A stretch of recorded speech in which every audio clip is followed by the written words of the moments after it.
আসসালামু আলাইকুম। আজকের এই রেসিপিটি যদি আপনি বাসায় তৈরি করা শিখে যান তাহলে কিন্তু আপনার অনেক টাকা বেঁচে যাবে। কারণ বাজারে এই পণ্যটি কিন্তু অনেক চওড়া দামে বিক্রি হয়। আপনি বাসায় তৈরি করে নিলে এটার অর্ধেকেরও কম খরচে আপনি বাসায় তৈরি করে নিতে পারবেন। তাছাড়া বাসায় তৈরি করা সব খাবারই কিন্তু স্বাস্থ্যসম্মত হয়ে থাকে। রেসিপি ভালো লাগলে পেজটিকে ফলো করে চ্যানেলটিকে সাবস্ক্রাইব করে রাখার অনুরোধ রইল। এখানে আমি মুরগির কিমা নিয়েছি 1200 গ্রাম পরিমাণ।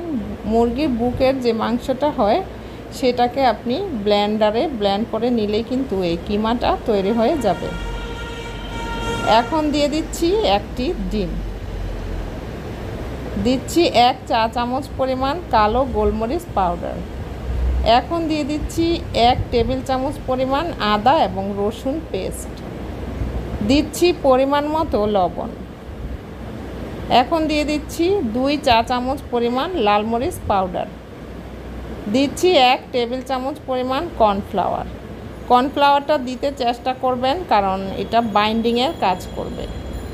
এখন দিয়ে দিচ্ছি পাউরুটি। এখানে আমি 2 পিস পাউরুটি নিয়েছি, আর পাউরুটিগুলো একটু পানির মধ্যে ভিজিয়ে তারপর পানিটাকে চিপে ফেলে দিয়ে আমি পাউরুটিগুলো নিয়ে নিচ্ছি। তো এখানে আমি 2 পিস পাউরুটি নিয়েছি। এবার আমি সবগুলো উপকরণ খুব ভালোভাবে মেখে নিব। এখানে আমি একটু বেশি পরিমাণে নিয়েছি কারণ এই সসেসগুলো আমি ফ্রোজেন করে রেখে দিব। আমার বাচ্চারা এটা খেতে খুব পছন্দ করে, এই জন্য আমি একটু বেশি পরিমাণে বানিয়ে তারপর ডিপ ফ্রিজে সংরক্ষণ করে রেখে দিব। মেখে নেওয়া হয়ে গেলে এবার হাতের তালুতে সামান্য একটু তেল লাগিয়ে নিতে হবে, কারণ এই মিশ্রণটি কিন্তু খুবই স্টিকি হয়, তাই অবশ্যই হাতের তালুতে একটু তেল লাগিয়ে নিতে হবে।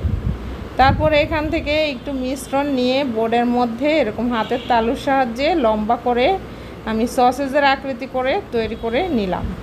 তো দেখুন একটা সসেজ কিন্তু তৈরি হয়ে গেছে। এবার এই সসেজটাকে আমি ফয়েল পেপারের মধ্যে মুড়িয়ে নিচ্ছি। আপনার হাতের কাছে যদি ফয়েল পেপার না থাকে আপনি পলিথিন দিয়েও কিন্তু এই কাজটি করতে পারবেন। আর পলিথিনেও যদি না করতে চান তাহলে কিন্তু এরকম লম্বালম্বি করে আপনি ফুটন্ত পানির মধ্যে ছেড়ে দিলেও কিন্তু এটা সুন্দরভাবে তৈরি হয়ে যাবে।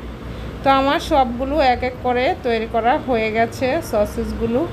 এবার চলে যাচ্ছি চুলায়। বড় একটা পাতিলের মধ্যে আমি পানি ফুটতে দিয়েছি। পানিটা যখন ফুটে উঠেছে তখন সসেসগুলো এক এক করে দিয়ে দিচ্ছি। এ পর্যায়ে আমি চুলার আঁচটাকে একদম হাই ফ্লেমে রেখে 6 থেকে 7 মিনিট কুক করে নিব। এর থেকে বেশি কিন্তু কুক করতে যাবেন না, কারণ 6-7 মিনিটের মধ্যেই কিন্তু খুব ভালোভাবে এই সসেসগুলো কুক হয়ে যাবে। তারপর চুলাটাকে বন্ধ করে দিব। তারপর ঠান্ডা হয়ে গেলে আমি ফয়েলগুলো ছাড়িয়ে নিব। তো আপনাদেরকে দেখাচ্ছি কিভাবে ফয়েলটা ছাড়িয়ে নেবেন। তো দেখতেই পাচ্ছেন ভেতরটা কতটা সুন্দরভাবে সসেস তৈরি হয়ে গেল। এই সসেস যদি আপনি বাজার থেকে কিনতে যান তাহলে কিন্তু একদম চওড়া দাম দিয়ে কিনতে হবে।